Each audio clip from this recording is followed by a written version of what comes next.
Les procédures post-construction sont dans la très grande majorité des cas initiées par les maîtres d'ouvrage. S'ensuit une cascade de recours croisés entre constructeurs et assureurs, chacun tentant de faire porter la responsabilité des désordres par un autre, ne serait-ce que partiellement.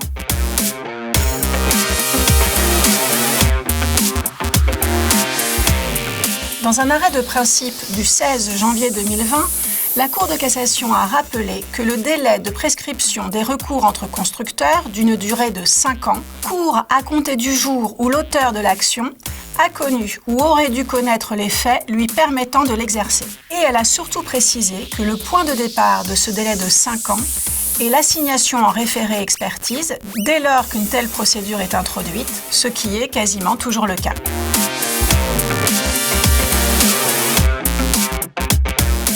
Cette position de la Cour de cassation n'était pas adaptée au temps du contentieux.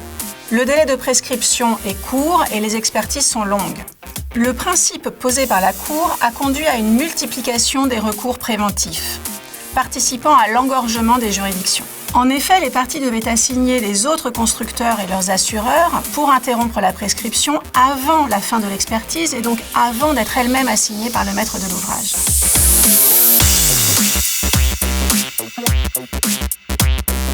Le 14 décembre 2022, la Cour de cassation est revenue sur le principe posé en 2020 et considère aujourd'hui que le point de départ de la prescription doit être l'assignation au fond délivrée à la requête du demandeur.